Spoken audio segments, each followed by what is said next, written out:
In this 5-color build, a large and diverse land base is crafted for the purposes of facilitating various components of gameplay, including combat, opponent interaction, and win conditions. The majority of the spells in this deck prioritize getting lands onto our side of the battlefield as efficiently and effectively as possible, in addition to including various ways to trigger our general's board wipe ability when needed. With a battlefield that is sparsely populated by non-land permanents, we can achieve victories through lethal commander damage, poison counters, or land-driven combat.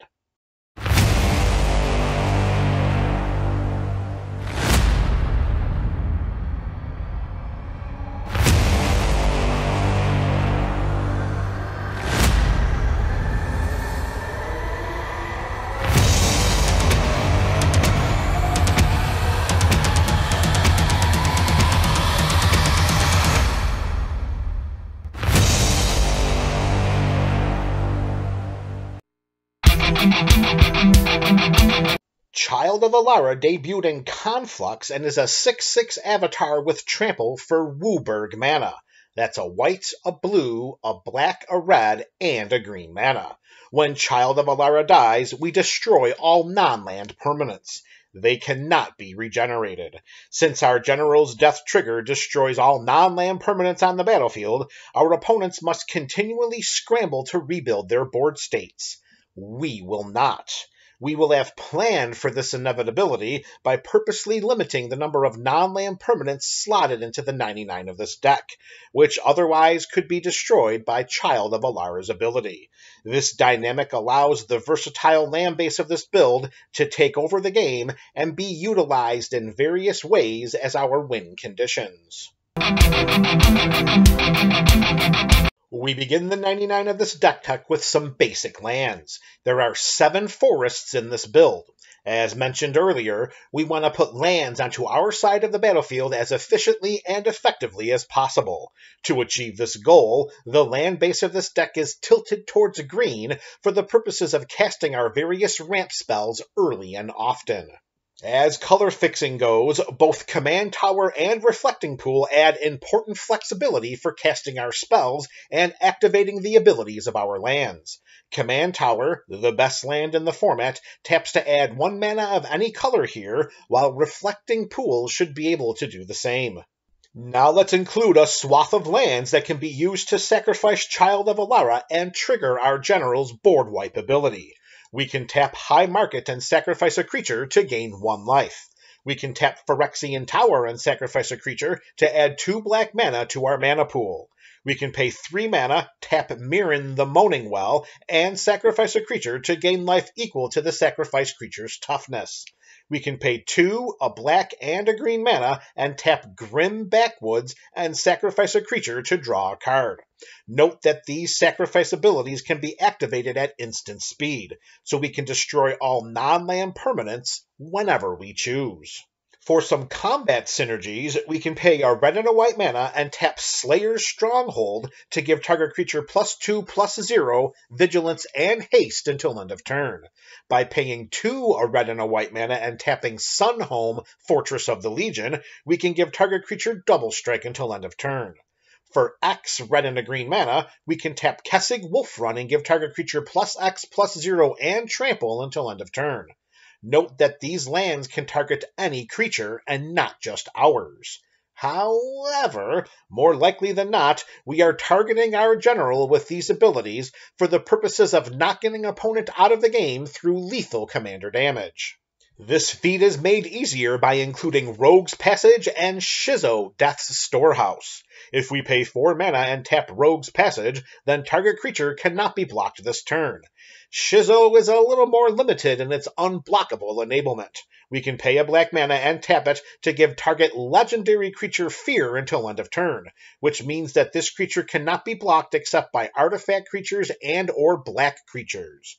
Not every player has artifact and or black creatures on their side of the battlefield during each game, so Shizo is a worthy inclusion in this deck.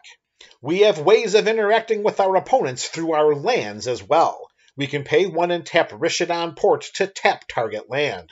We can disrupt our opponent's plans by tapping down one of their lands at the beginning of their upkeep or at the end of their turn. Although it does not produce mana, we can tap Maze of Ith to untap target attacking creature and prevent all combat damage that will be dealt to and dealt by that creature this turn. Labyrinth of Scophos has a similar ability. If we pay 4 mana and tap it, then we remove target attacking or blocking creature from combat. Mystifying Maze is a bit more limited in its creature interaction. By paying 4 mana and tapping it, we exile target creature an opponent controls. At the beginning of the next end step, it is returned to the battlefield tapped under its owner's control. Note that if this attacking creature is a token, then it will cease to exist once it is exiled by Mystifying Maze. For the purposes of adding utility benefits to our land base, Alchemist's Refuge allows us to cast spells this turn as though they had flash by paying a green and a blue mana and tapping it. With our general ping-ponging back and forth between the command zone and the battlefield, we can expect to pay some hefty commander taxes. We can mitigate this for a turn with Command Beacon. We can tap it and sacrifice it to put Child of Alara from our command zone into our hand. Continuing with our utility benefits is Care Keep. We can pay 100 red mana and tap this land to create a 0/1 red kobold creature token named Kobolds of Care Keep. More often than not, these creature tokens are used as chump blockers, but occasionally can deal some combat damage through some of the aforementioned land-activated enhancement abilities. Urza's Saga is an enchantment land, and when it enters the battlefield, and after our draw step, we add a lore counter to it. The first lore counter allows us to tap it for a colorless mana. The second lore counter lets us pay 2 and tap it to create a 0/0 colorless construct artifact creature token that gets +1/+1 for each artifact we control. When the third lore counter is placed onto it, we sacrifice Urza's Saga and search our library for an artifact card with converted mana cost 0 or 1 and put it onto the battlefield. Urza's Saga is a somewhat risky inclusion here. Its mana production is time limited, the construct creature token is not long for this world due to the destructive theme of this deck, and at this time there are only 2 possible artifacts that can be put onto the battlefield from our library through its sacrifice effect. As we will demonstrate later in this video, the potential for searching for one of these 2 artifacts makes Urza's Saga a worthy inclusion. Our last utility land is a win condition, as well as the epicenter for nearly 1/3 of this deck's land base. We can pay 3, tap Maze's End, and return it to our hand to search our library for a gate card and put it onto the battlefield. Then, if we control 10 or more gates with different names, we win the game. Since we are playing the long game more often than not, Maze's End provides an opportunity to take advantage of a game's longevity by winning us the game through its activated ability. With that in mind, we are tasked with including a slew of gates for the purposes of reaching this goal. We begin the gate-centric portion of this video with the 10 guild gates. These gates can tap to add one of 2 different colors of mana to our mana pool, and they can be put onto the battlefield from our library through the activated ability of Maze's End. There is another cycle of gates that can tap to add one of 2 different colors of mana as well. These lands hail from Battle for Baldur's Gate, and when they enter the battlefield, we choose a color other than the color of mana produced by that land. These lands tap to add either 1 mana of their stated color or 1 mana of the chosen color to our mana pool. This brings our total number of gates up to 15, but we're not done yet. When Gateway Plaza enters the battlefield, we sacrifice it unless we pay 1 mana. We can tap it to add 1 mana of any color. So far, all of the gates featured in this video enter the battlefield tapped. This restriction can be mitigated by Gond Gate, which has gates we control enter the battlefield untapped. It also taps to add 1 colorless mana, or 1 mana of any color that a gate we control could produce. Heap Gate taps to add a colorless mana, or we can pay 1 mana and tap it, either to add 1 mana of any color, or to create a treasure token. For additional gate synergies, we can pay 2 and tap Baldur's Gate to add X mana of any one color, where X is equal to the number of other gates we control. It also taps for a colorless mana. So does Basilisk Gate. We also can pay 2 and tap it to have target creature get +X until end of turn, where X is equal to the number of gates we control. Even though we can activate this ability only as a sorcery, if we target Child of Alara and send our general into combat, then we can knock an opponent out of the game through lethal commander damage. With these 2 inclusions, that brings our gate total up to 20, which means that we should almost always have a land for Maze's End to put onto the battlefield from our library. Our last gate synergistic land is Plaza of Harmony. Although it is not a gate itself, we can tap it to add 1 mana of any type that a gate we control could produce. We also can tap it for a colorless mana, and when it enters the battlefield, if we control 2 or more gates, then we gain 3 life. As mentioned previously, portions of this land base have the potential of participating in combat. As a result of our general's board-wiping trigger, we can utilize our lands as creatures for a turn and watch our opponent's life totals tick precipitously southward without any creatures on their sides of the battlefield to defend them. The first cycle of lands that fit this mold is the Zendikar Manlands. We can activate these lands' abilities for the purposes of making them elemental creatures until the end of turn. For 3 white and a blue, Celestial Colonnade becomes a 4/4 with flying and vigilance. Creeping Tar Pit becomes an unblockable 3/2 for 1 a blue and a black, while Lava Claw Reaches becomes a 2/2 for 1 black and a red. We also can pay X to give it +X/+0 until end of turn. For 2 a red and a green, Raging Ravine becomes a 3/3, and whenever it attacks, it gets a +1/+1 counter. Note that these counters remain on Raging Ravine even after the turn ends. For 1 a green and a white, Stirring Wildwood becomes a 3/4 with reach. For 1 white and a black, Shambling Vent becomes a 2/3 with lifelink, while Needle Spires becomes a 2/1 with double strike for 2 a red and a white. Wandering Fumarole becomes a 1/4 for 2 a blue and a red, and until end of turn, we can switch its power and toughness for 0 mana. For 2 a green and a blue, Lumbering Falls becomes a 3/3 with hexproof, while Hissing Quagmire becomes a 2/2 with death touch for 1 a black and a green. The next cycle of creature lands made its debut in Adventures in the Forgotten Realms and shares similarities with the aforementioned Zendikar Manland cycle. For 4 and a white mana, Cave of the Frost Dragon becomes a 3/4 dragon with flying. For 5 and a blue mana, Hall of Storm Giants becomes a 7/7 giant with Ward 3, which means whenever it becomes the target of a spell or an ability an opponent controls, it fizzles unless that opponent pays 3 mana. For 3 and a black mana, Hive of the Eye Tyrant becomes a 3/3 Beholder with Menace, and whenever it attacks, we exile target card from defending player's graveyard. For 3 and a red mana, Den of the Bugbear becomes a 3/2 Goblin, and whenever it attacks, we create a 1/1 Goblin creature token that is tapped and attacking. For X and a green mana, Lair of the Hydra becomes an XX Hydra. We have a few more creature lands to discuss before this section of the video comes to an end. For 1 mana, Inkmoth Nexus becomes a 1/1 Phyrexian Blink Moth artifact creature with flying and infect until end of turn. Note that creatures with infect deal damage to creatures in the form of -1/-1 counters and damage to players in the form of poison counters. Once a player gets their 10th poison counter, they lose the game. And in this build, that is not a difficult feat. We can pay 4 mana and put 2 +1/+1 counters on Crawling Barrens. Then we have the option of having it become a 0/0 elemental creature until end of turn. Note that we may have it become a creature. We can stockpile +1/+1 counters onto this land as a powerful mana sink, and then wait for the perfect opportunity to send it into combat. Lastly, land number 66 in this build is Dark Depths.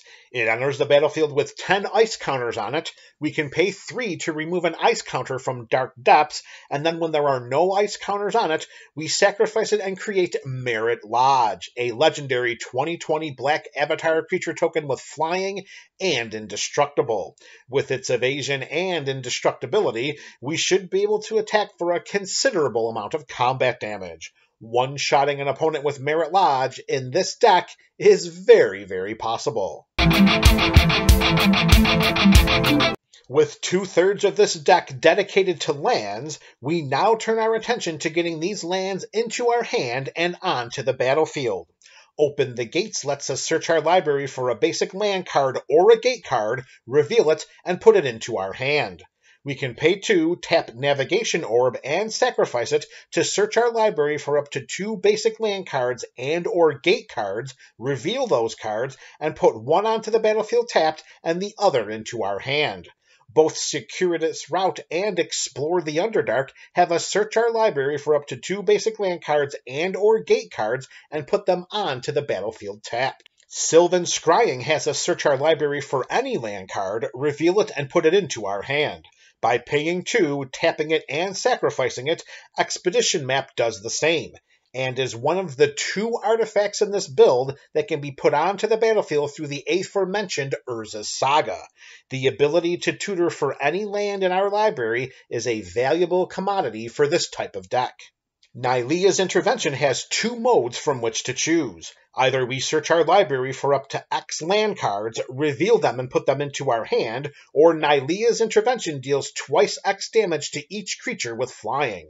Since our general destroys all non-land permanents for a living, we can select this intervention's first option and fill our hand with a lot of lands. Hour of Promise puts any 2 lands from our library onto the battlefield tapped. Scapeshift has us sacrifice any number of lands. We then search our library for up to that many lands and put them onto the battlefield tapped. Here, we exchange our basic forests or unneeded gates for more valuable utility and or creature lands, setting the stage for us to completely take over the game. Reshape the Earth puts 10 land cards from our library onto the battlefield tapped. That's 10 lands into play for only 9 mana.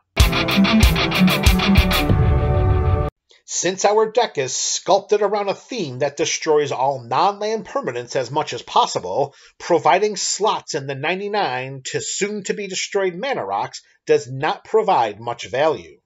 Unless, however, these mana rocks were somehow impervious to destroy effects. Enter Darksteel Ingot and Skyclave Relic. Both of these artifacts have mana values of 3, tap to add 1 mana of any color, and are indestructible, which means that they survive Child of Alara's destructive tantrums. Skyclave Relic also has a kicker cost of 3 mana, and if we pay it when we cast the spell, when Skyclave Relic enters the battlefield, then we create 2 tap tokens that are copies of it. This results in 3 indestructible mana rocks that tap to add 1 mana of any color, for only 6 total mana. Even though our general's ability destroys our creatures, we would be remiss if we failed to include some land synergistic creatures for the purposes of enhancing this lands matter theme.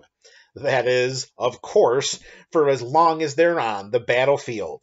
Azusa, Lost But Seeking, lets us play 2 additional lands on each of our turns. Through their landfall abilities, Tireless Tracker creates clue tokens, while Tatyova, Benthic Druid, gains us 1 life and draws us a card. We can pay 2 and sacrifice a clue token to draw a card, and whenever we do so, Tireless Tracker gets a +1/+1 counter. The power and toughness of both Ulvenwald Hydra and Cultivator Colossus are each equal to the number of lands we control. Ulvenwald Hydra has reach, and when it enters the battlefield, we search our library for a land card and put it onto the battlefield tapped. Cultivator Colossus has trample, and when it enters the battlefield, we may put a land card from our hand onto the battlefield tapped.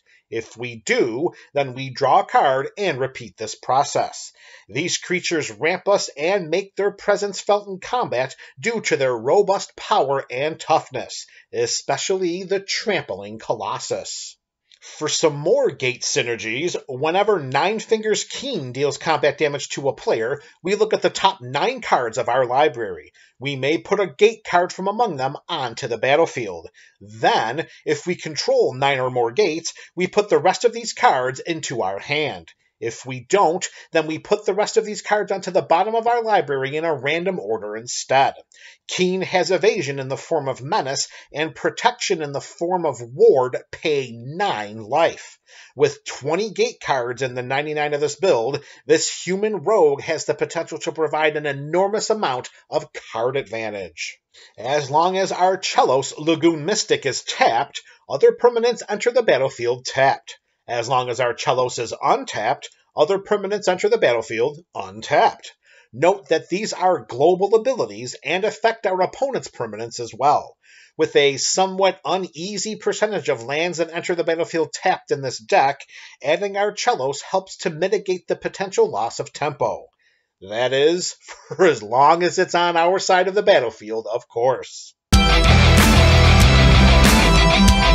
Our opponents may not always be willing to send our general to the graveyard from the battlefield.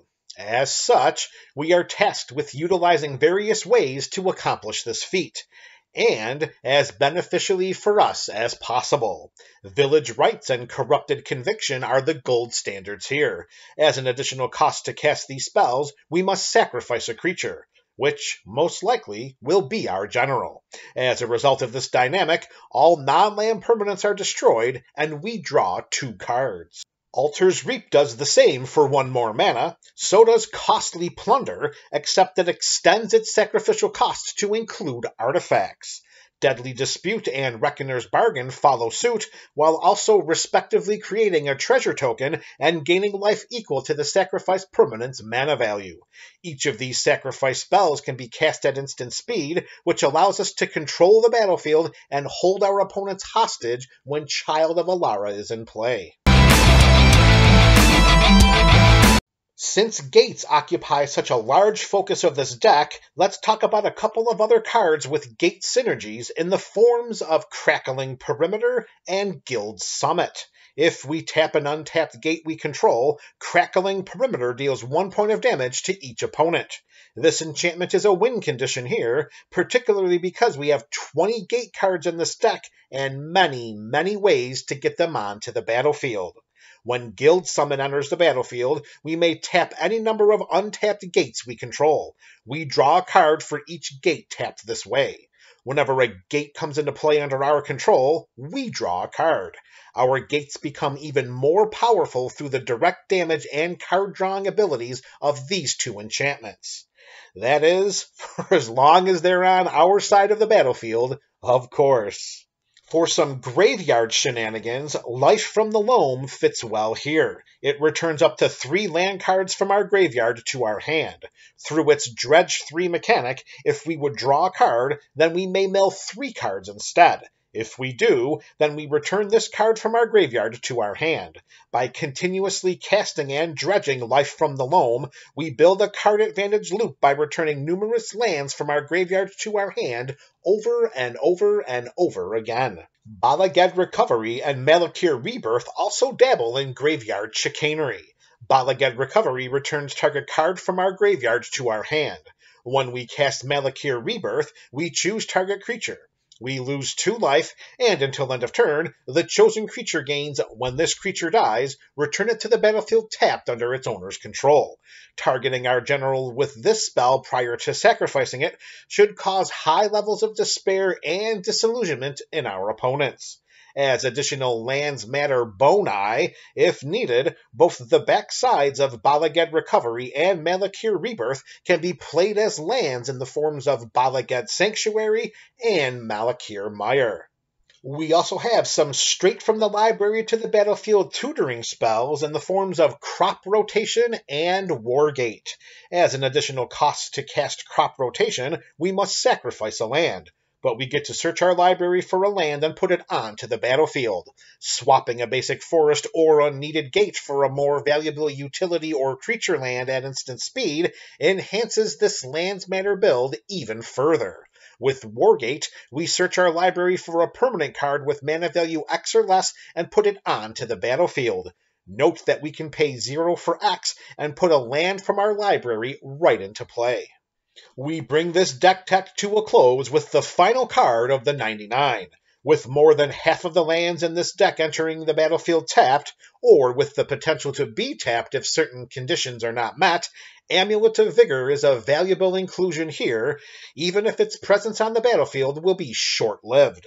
Whenever a permanent enters the battlefield tapped and under our control, this artifact untaps it.